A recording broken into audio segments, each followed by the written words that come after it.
ఇండోనేషియాలో దిత్య తుఫాన్ బీభత్సం కొనసాగుతోంది.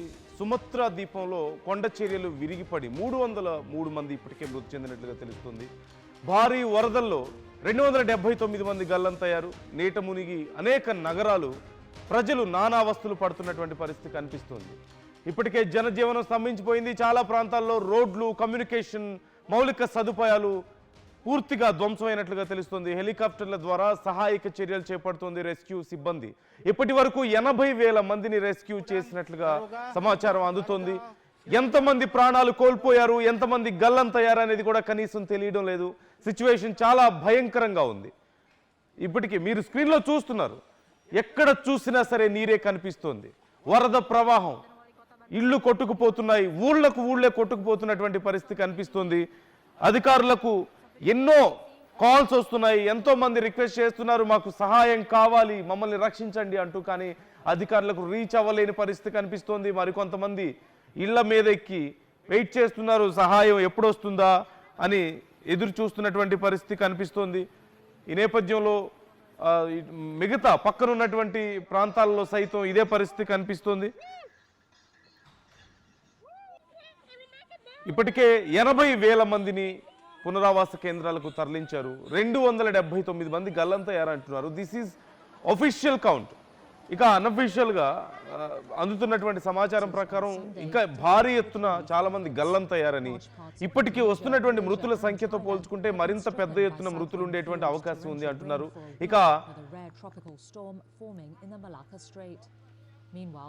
ఇక ఎంత ఆస్తి నష్టం జరిగింది అనేది కౌంట్ చేయడం కూడా ఇప్పుడు కష్టంగా ఉన్నటువంటి పరిస్థితి కనిపిస్తుంది.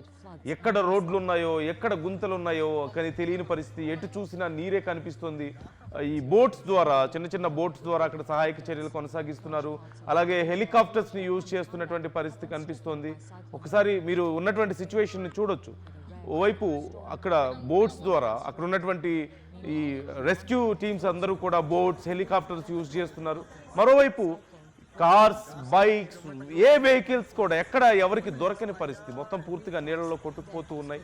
అసలు ఎప్పట్లోపు ఈ పరిస్థితి అదుపులోకి వస్తుంది అనేది మాత్రం తెలియడం లేదు. ఇంకా ఎంత సమయం పడుతుంది అనేది తెలియడం లేదు. 20 సెంటీమీటర్లకు పైగా వర్షపాతం నమోదైనట్లుగా తెలుస్తోంది. గత 300 ఏళ్లలో ఎన్నడూ లేనంత విధ్వంసం ఇప్పుడు ఈ వరదల వల్ల కనిపిస్తుంది. 20 సెంటీమీటర్లకు పైగా వర్షపాతం, అంటే మోస్ట్లీ కాన్సన్ట్రేటెడ్ రెయిన్ఫాల్ కనిపిస్తుంది. కొన్ని ఏరియాల్లో అతి తీవ్రమైనటువంటి వర్షం నమోదవడం, మరోవైపు పైనుంచి వస్తున్నటువంటి వరద ఇక్కడ బీభత్సం సృష్టిస్తున్నటువంటి పరిస్థితి కనిపిస్తుంది. అనేక మంది చిన్నారులు కూడా గల్లంతయ్యారు. ఎంతో మంది మహిళలు గల్లంతైనట్లుగా తెలుస్తోంది. ఎన్నో భవనాలు కూలిపోతున్నాయి.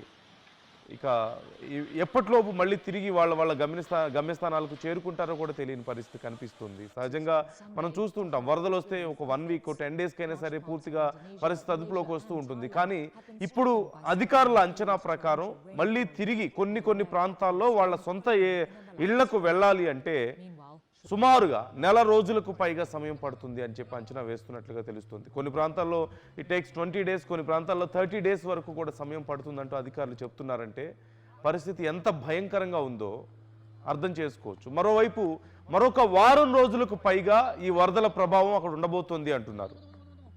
ఇప్పటికే భారీగా నష్టపోయినటువంటి ప్రజలు మరొక 1 వారం రోజుల వరకు ఈ ప్రభావం ఉంటే ఎంత దారుణమైనటువంటి పరిస్థితులు ఉంటాయో ఒకసారి మనం అర్థం చేసుకోవచ్చు.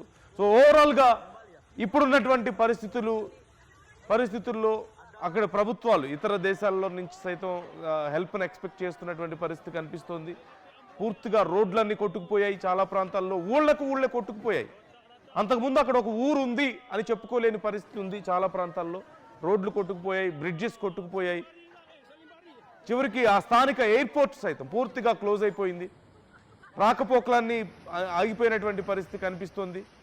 భారీగా నష్టం వాటిల్లినటువంటి సందర్భాలు, చాలా ఇళ్ళు బురదతో నిండిపోయాయి కొన్ని ప్రాంతాల్లో. సో మరోవైపు అక్కడ అధికారులు రిక్వెస్ట్ చేస్తున్నారు, అక్కడి ప్రభుత్వాలు రిక్వెస్ట్ చేస్తున్నాయి, తమకు సహాయం అందించండి అంటూ ఇతర దేశాల నుంచి సైతం రిక్వెస్ట్ చేస్తున్నటువంటి పరిస్థితి కనిపిస్తోంది. సో మీ అభిప్రాయాలు ఎలా ఉన్నాయి? ఇంత విధ్వంసాన్ని మీరు ఎప్పుడైనా చూసారా? ఇంత భయంకరమైనటువంటి వరదల్ని మీరు ఎప్పుడైనా చూసారా? చూస్తే ఒకవేళ మీకు ఐడియా ఉంటే కామెంట్ చేసే ప్రయత్నం చేయండి. మరొక వారం రోజుల పాటు ఈ వరదల ప్రభావం ఉంటుంది అంటూ చెప్తున్నారు. భూకంపాలకు సైతం కొంత అక్కడ ఫ్రీక్వెంట్గా మనం చూస్తూ ఉంటాం. ఇండోనేషియాని రింగ్ ఆఫ్ ఫైర్ అని పిలుస్తూ ఉంటారు. ముఖ్యంగా ఈ సుమత్రా దీవి ప్రకృతి విపత్తులు రెగ్యులర్గా ఇక్కడ జరుగుతూ ఉంటాయి. రెగ్యులర్గా మనం భూకంపాలను చూస్తూ ఉంటాం. అలాగే వాల్కనైస్ ఉన్నాయి దగ్గరలో. ఇప్పుడు ఇవన్నీ సరిపోవన్నట్లు మరొకసారి వరదలతో ముంచెత్తున్నటువంటి పరిస్థితి కనిపిస్తున్న సందర్భాన్ని మనం చూస్తున్నాం.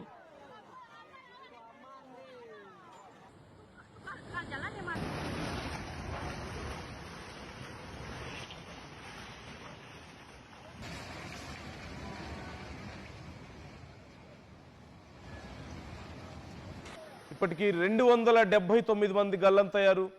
అనేక నగరాలు నీట మునిగినటువంటి పరిస్థితి కనిపిస్తుంది. జనజీవనం పూర్తిగా అస్తవ్యస్తమైపోయింది. చాలా ప్రాంతాల్లో రోడ్లు, కమ్యూనికేషన్స్, మౌలిక సదుపాయాలన్నీ పోయాయి. అలాగే ఎలక్ట్రిసిటీ దెబ్బతిన్నది, సప్లై దెబ్బతిన్నది. హెలికాప్టర్ల ద్వారా ఇప్పుడు సహాయక చర్యలు కొనసాగుతున్నాయి, రెస్క్యూ ఆపరేషన్స్ కొనసాగుతున్నాయి. ఇప్పటి వరకు 80,000 పీపుల్ని రెస్క్యూ చేశారు ఈ వరదల నుంచి. ఇక రెస్క్యూకి నోచుకొని వాళ్ళు, ప్రాణాలు కోల్పోయిన వాళ్ళు ఇంకా ఎక్కువ వందల సంఖ్యలో ఉన్నారంటూ తెలుస్తుంది. సో వారికి సంబంధించి అట్లీస్ట్ గల్లంతైన వారి కోసం కూడా గాలింపు చర్యలు అక్కడ కొనసాగుతున్నట్లుగా మనకు కనిపిస్తుంది. ఒక్కసారి మీరు ఆ విజువల్స్ చూస్తే మీకు అర్థమవుతుంది ఎలాంటి భయంకరమైన పరిస్థితులు అక్కడ ఉన్నాయనేది.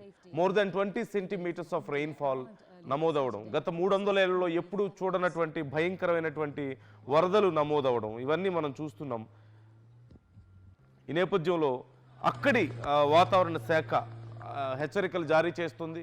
ఇంకా ఈ గండం పొంచే ఉంది, జాగ్రత్తగా ఉండండి అంటూ అక్కడి వాతావరణ శాఖ హెచ్చరికలు జారీ చేస్తున్నట్లుగా తెలుస్తుంది.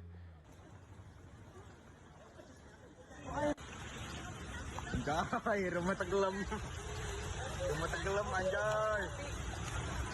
Orang Bali ya? Orang Bali. Adalah.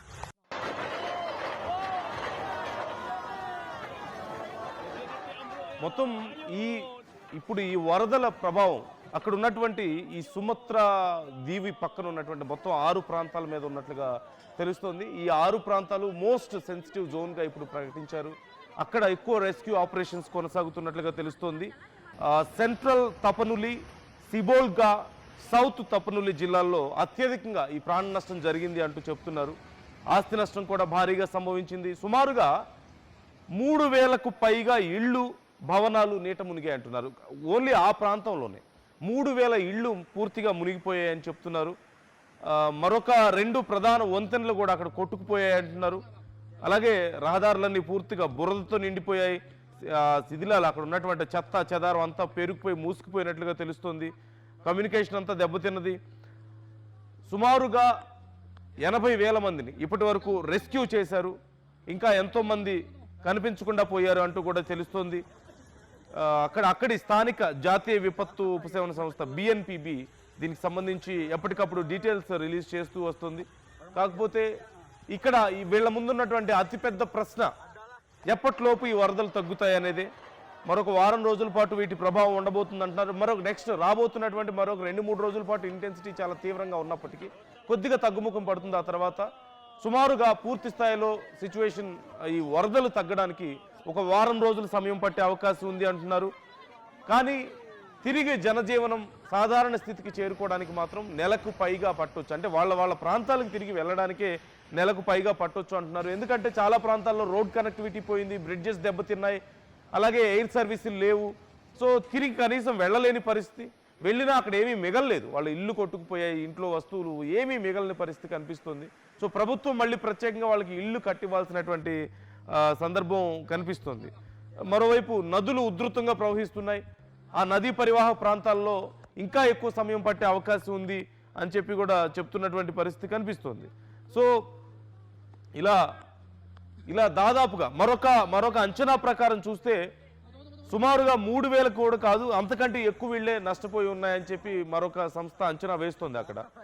So ఇలా ముఖ్యంగా ఎక్కువ ఇంటెన్సిటీ ఉన్నటువంటి ప్రాంతం సిబోల్గా, ఈ ప్రాంతంలో ఎక్కువ నష్టం జరిగినట్లుగా తెలుస్తుంది. అలాగే తపనులి, ఈ ప్రాంతం, ఈ రెండు ప్రాంతాలు అతి తీవ్రంగా దెబ్బతిన్నట్లుగా తెలుస్తుంది. మొత్తం ఇది ఒక 17,000 ద్వీపాల సమూహం ఇండోనేషియా. రింగ్ ఆఫ్ ఫైర్ అని పిలుస్తూ ఉంటారు. అక్కడ వాల్కనీస్ ఎక్కువగా ఉంటాయి, ఎక్కువగా చాలా ఫ్రీక్వెంట్గా ఎర్త్ క్వేక్స్ వస్తూ ఉంటాయి. ఇప్పుడు వరదలు ఈ స్థాయిలో రావడం అయితే ఇంతవరకు ఎప్పుడు చూడలేదంటున్నారు. This is worst. వాళ్ళు చూసిన దాంట్లో ఇంత భయంకరమైన పరిస్థితి ఎప్పుడు చూడలేదు. అండ్ 300 yearsకి ఒకసారి మాత్రమే ఇంత దారుణమైనటువంటి పరిస్థితులు వస్తూ ఉంటాయి అనేది కూడా అంచనా వేస్తున్నటువంటి సందర్భాన్ని మనం చూస్తున్నాం. ఎప్పటికప్పుడు మీకు అక్కడ ఉన్నటువంటి సిచ్యువేషన్ను అప్డేట్ చేస్తూ ఉంటాం. ఎప్పటికప్పుడు మీకు ఆర్టీవీ డీటెయిల్స్ ఇస్తూ ఉంటుంది వరదలకు సంబంధించి, అక్కడ ఉన్నటువంటి సిచ్యువేషన్కి సంబంధించి. ఈవెన్ ఇండియా కూడా దీన్ని చాలా క్లియర్గా అబ్జర్వ్ చేస్తుంది. భారతదేశం సైతం కొంత సహాయాన్ని అందిస్తున్నట్లుగా తెలుస్తుంది, సహాయం చేసేందుకు ముందుకు వచ్చినట్లుగా తెలుస్తుంది ఇండోనేషియాకు.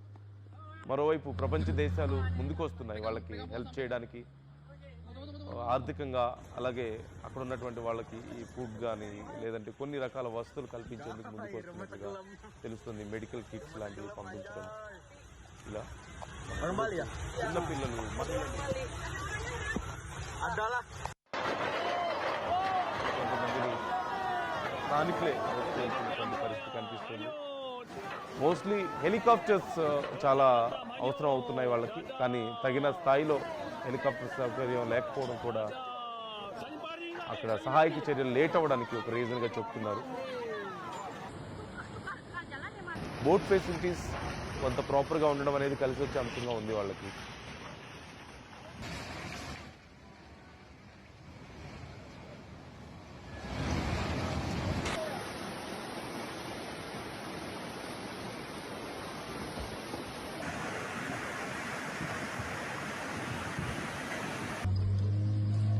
Bang, duduk tengah bang. Tengah-tengah bang.